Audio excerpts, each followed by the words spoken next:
Salut les potes, salut les amis, j'espère que vous allez bien. On se retrouve aujourd'hui pour une nouvelle vidéo. Aujourd'hui, nous allons parler de Moussa Niakhaté, le franco-sénégalais qui évolue à Mayence en Allemagne. Dans un entretien accordé au site Let's Go Mets, le défenseur s'est prononcé sur quelle sélection il va jouer dans le futur. Mais avant de revenir sur sa déclaration, nous allons d'abord un peu revenir sur la carrière du joueur.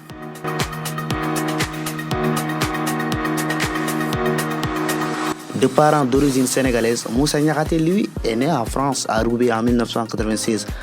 Durant sa formation, il est passé par des centres de formation comme celui de Lille, mais également celui de l'US Boulogne. Mais c'est à Valenciennes que Moussa Niakhaté signe son premier contrat professionnel, c'était en 2014. Il avait que 18 ans.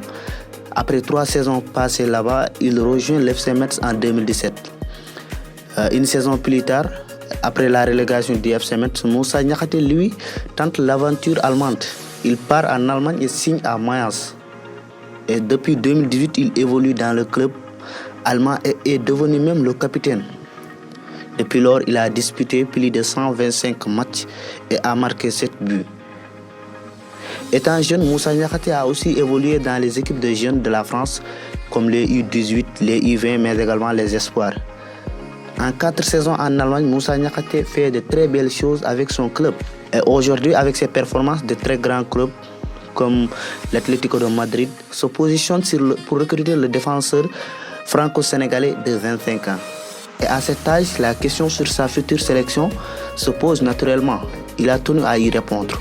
Dans un entretien accordé à Let's Go Met, Moussa Niakhaté lui a donné quelques indices sur le futur de la sélection entre le Sénégal et la France. Bon, tu fais des prestations solides en club, tu as 25 ans. Là, je vais te poser une question. Est-ce que tu penses aux sélections nationales au pluriel? Parce qu'il me semble que tu as des origines sénégalaises, c'est ça? Exactement. Tu es encore éligible pour l'équipe de France, mais il y a beaucoup de joueurs talentueux. Est-ce que tu t'es déjà posé la question de la sélection nationale? En fait, oui et non. Oui, je me suis posé la question parce qu'on se pose la question forcément dans la tête. Mais on va dire mon choix, pour le coup, il va être très simple. C'est le choix du cœur. Moi, je suis pas une personne qui va penser parce que là, il y a trop de concurrence, ou parce que là, c'est là-bas, j'aime moins, ou parce que quoi. Moi, c'est le choix du cœur. Comme tu as dit, je suis franco-sénégalais. Mes parents sont sénégalais, nés au Sénégal. Depuis que j'ai la première fois que je suis parti au Sénégal, j'avais 6 mois. J'y suis allé tous les étés, donc je connais autant le Sénégal que la France. Je suis vraiment entre les deux. Tu vois, il y a des gens qui connaissent pas. Moi, je connais les deux. Ce qui va privilégier pour mon choix, ce sera le choix du cœur. C'est aussi simple que ça. Et aujourd'hui, est-ce que le cœur il penche plus vers une sélection que pour une autre, ou alors tu sais pas encore? Sincèrement, ouais, oui, bien sûr, bien sûr. Désolé, je vais pas te faire le scoop ici. Je sais que ça aurait été cool, mais non, je vais pas te le dire ici. Mais bien évidemment que le cœur parle. Et quand le cœur, le cœur parle, bien évidemment. Bon, sans chercher le scoop, hein, bien sûr. Je suppose que tu suis un petit peu ce qui se passe en ce moment à la CAN.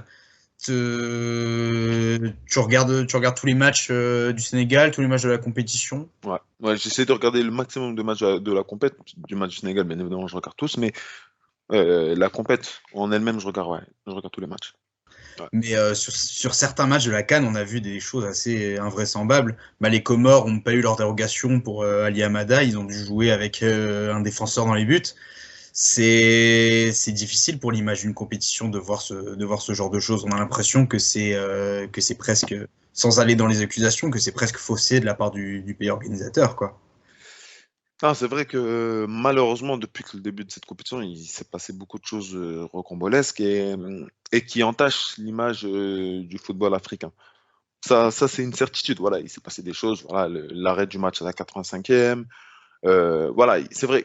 Voilà, faut être honnête, il s'est passé des choses. Mais après, moi, ce qui me déplaît par rapport à ce que beaucoup de gens disent, il s'est passé des choses certes, mais c'est même chose qui se passe des fois en Europe, en Amérique du Sud ou en Asie.